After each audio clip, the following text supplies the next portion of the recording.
এখন এই মুহূর্তে আছি হচ্ছে মেরিন ড্রাইভের সি বিচে। মেরিন ড্রাইভের সি বিচে আসলে এরকম শত শত কাঠের নৌকার ফিশিং বোট পাবেন। এগুলো হচ্ছে ডিঙ্গি নৌকার বলে থাকি আমরা, ডিঙ্গি নৌকার আকারে এই ফিশিং বোটগুলো তৈরি করা হয়ে থাকে। আর এই ফিশিং বোটগুলো হচ্ছে সাগরে চলাচলের উপযোগী এবং সাগরের ঢেউয়ের সাথে খেলে।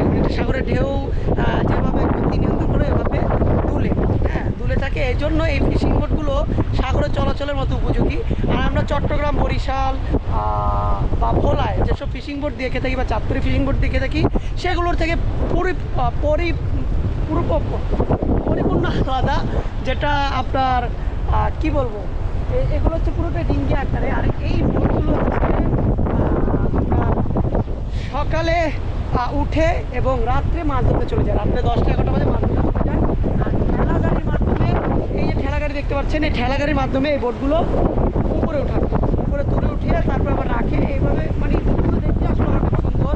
এই বোটের পাশে ড্রাম, ড্রাম লাগানো, তারপর হচ্ছে বিভিন্ন কালারের আপনার প্লাগ লাগানো, যেটা আপনার যদি বাংলাদেশের মায়ানমারের সাইডে বর্ডারে থাকে তাহলে এগুলো আপনার বাংলাদেশের প্লাগ লাগানো লাগে। আমার জানা মতে এই বাংলাদেশে এই প্রত্যেকটি বোটের লাইসেন্স করা লাগে।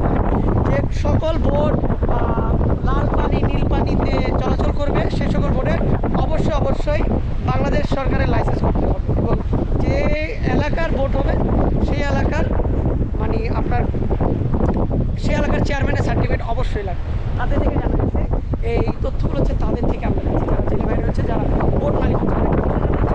এই বোটের দাম হচ্ছে আপনার 15 থেকে 20 টাকা।